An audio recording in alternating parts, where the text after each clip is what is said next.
Greetings, I am Countess Naravan Dracovin, Lord and Emperor of the Dracovin Empire. And it is not any particular day I'm doing this one.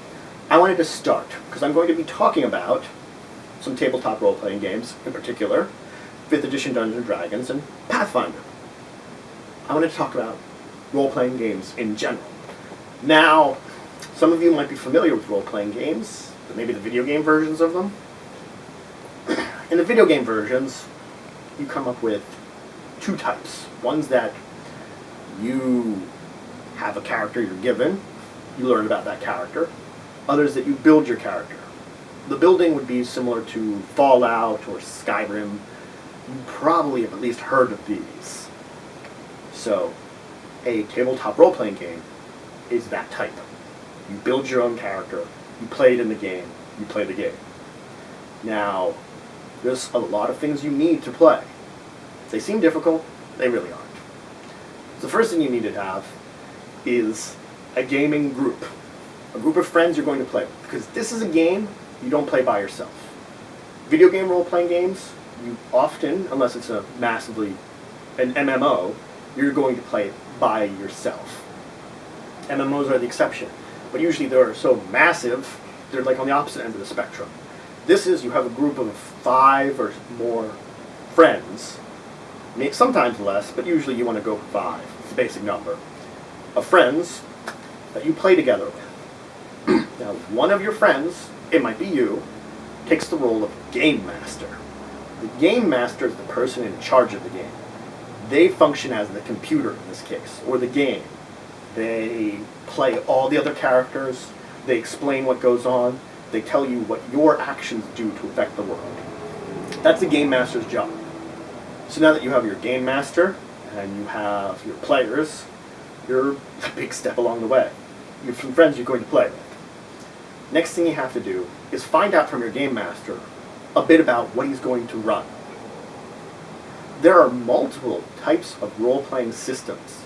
I've mentioned 2 of them, but there are countless. It's good to find out which one you're going to be playing. If you prepare a character for the wrong one, you're not playing the game. Now, he's also going to tell you a bit about the world setting. Now, what's that? Well, every role-playing game has a basic world setting that talks about in their books.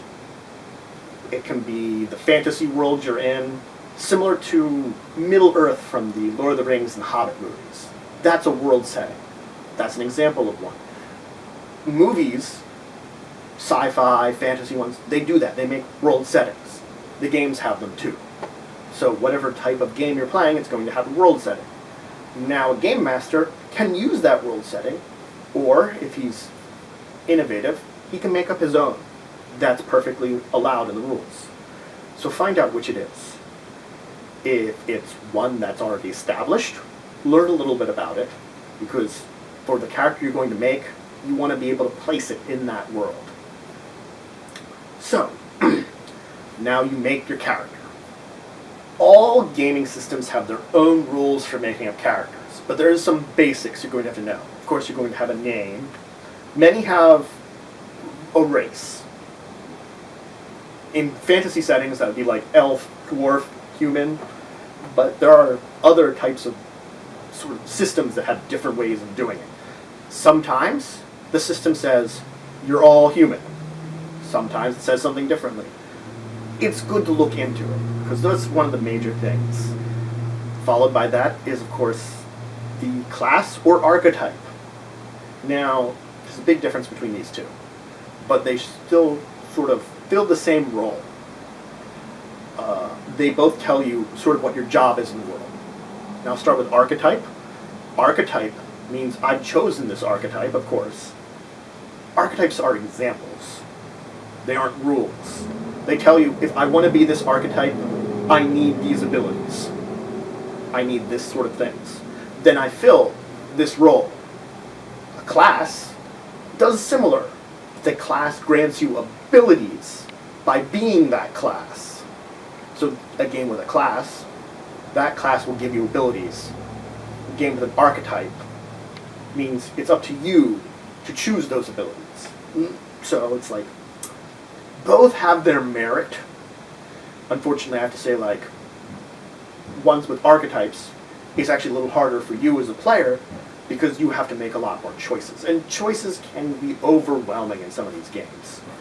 You have to take it slowly, take a deep breath, start with something easy. Start with the easy games. That's the best way I say to do it. Start with something like the games I'm going to talk about. They're traditionally slightly easier. They're a good place to start with. Anyway, then a character usually has scores, which represent their physical, mental, social, spiritual body. You know, it represents yourself. Scores representing your body, mind, soul, social abilities, all these sort of things. You know, so there can be from 6 to, well, it can be from 3 to 6 to 10 to 12, depending on the system, depends on how many you have. Anyway,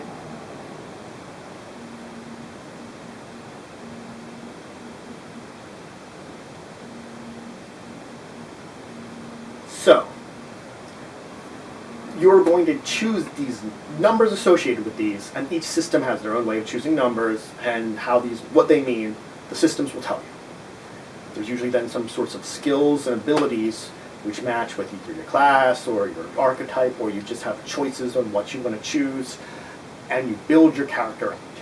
Your character is then also probably going to have some kind of equipment defined on how you, the game system will tell you how to make it. And I will go into depths about making some characters.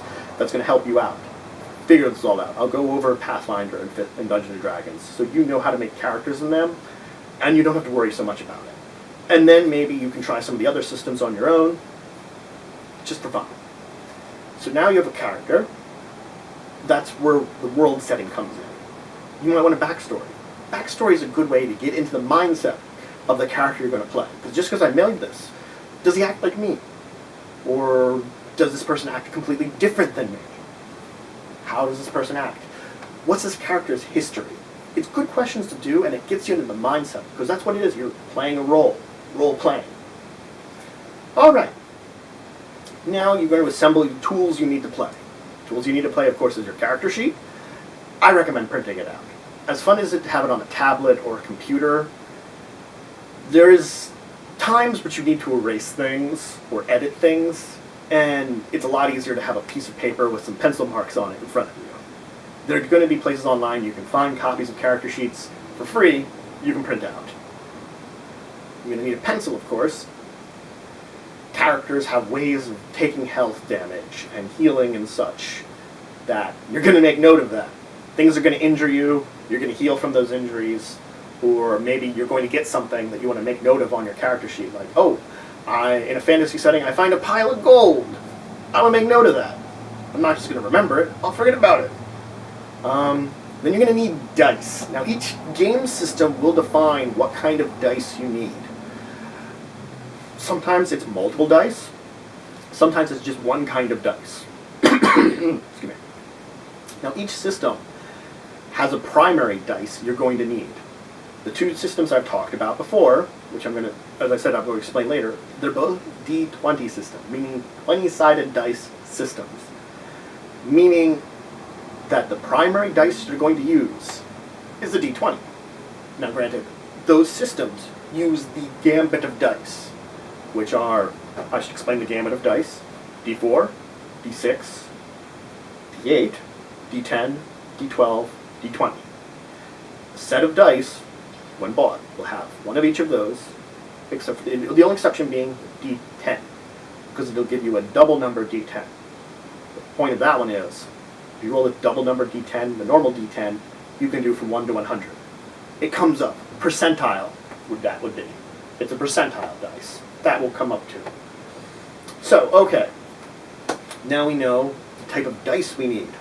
Now, sometimes the system only calls for, let's say it's a D6 system. You only need six-sided die. Maybe you only need that die, rather than that just being the primary die. So you'll have to have a bunch of D6s. That could be an option. So now we know what kind of tools we need. We know what kind of system we're playing. It's good to learn the basic concepts of the system. That's the first thing you should know about. There's terms like rounds, actions. There are more advanced terms, like there's some games that have attacks of opportunity. What's that? You know, you have to learn the terms. And a lot of these games will have terms and things and stuff like that in the beginnings of their books. And I could go over them, but it's better to kind of figure them out on your own a little bit or check the books, because each one is different. I might, when I introduce each of these game systems, I'll probably go over a few of them for you, the more difficult ones. The simple ones, they are their words. Combat is a combat. A combat round is a round in combat. It's as easy as that. I'll go over ones that have more difficulty to them, or more tricky. So now you know some of the basics of the terms. Familiarize yourself with the basic rules. That's something you're going to have to do. You don't have to read the entire rule book.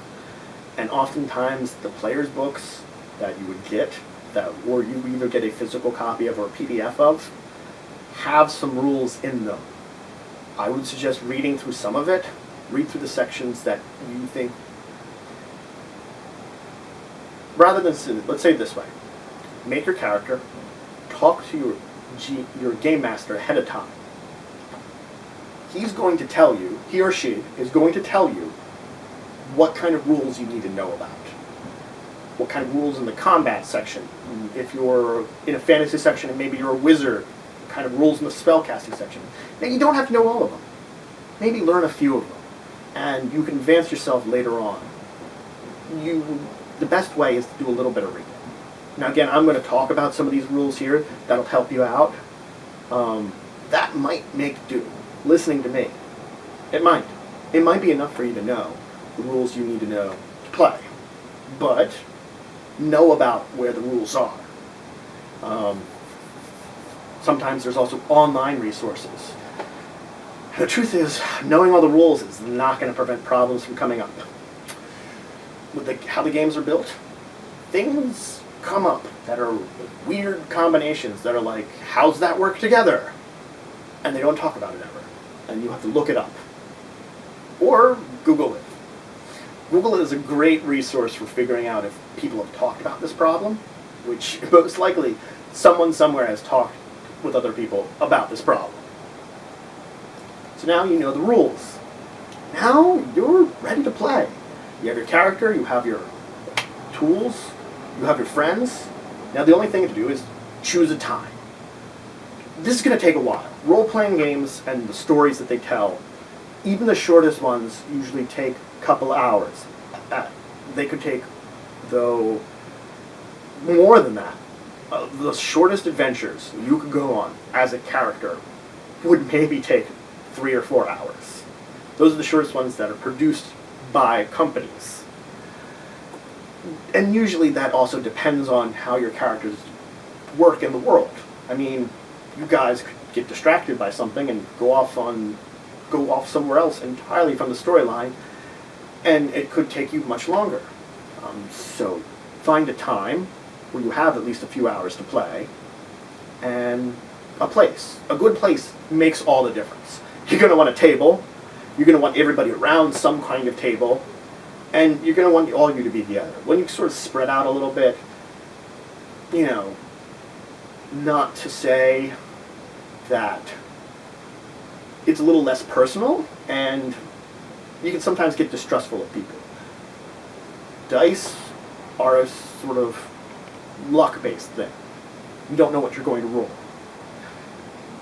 Maybe someone's getting really lucky, you might get suspicious of them. If you can see them rolling it, you're less likely for that to happen. You could be like, suspicion can breed problems in the game, and it's best to try to nip it in the bud before that even occurs. So, now you've replaced the time you're playing. You make do that when you're going to start playing these games, you're probably going to play a set schedule. Once a week at a certain time. Once every other week. Maybe even once a month. There are gaming groups which meet only once a month and maybe play for 4 or 5 hours. And they can do that for years. Or the groups I'm a member of, we meet a couple times a week. Now we do different games at those times, but we meet at least once a week to play games, to role play. So, now you're meeting, you got everybody there, you got your game master, you've got everything you should need to play. And you know a lot. You know, there's other things you can do. Atmosphere, but this is like a GM's job. If your GM wants to add more, you can have music, mood lighting, all that sort of thing. Atmosphere can make a big difference. You can play, depending on the game, you could play with a miniatures board, with a map laid out where you put your characters on the board and you move them around. You could just use your imagination.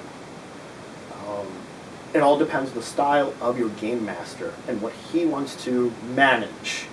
Because it's micromanagement for your game master, what he builds out. And if you're a game master, that's how you have to think about it as. Miniatures and boards is another entire thing you have to manage. It's not a bad thing, but it's another thing you have to think about. Because if you don't have it, it's all in your mind.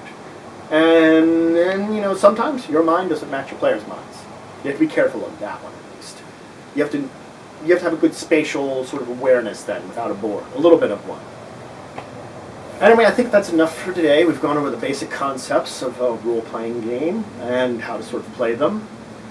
So hopefully you'll take on some cool roles and enjoy some time with your friends. So until next time, I bid you farewell.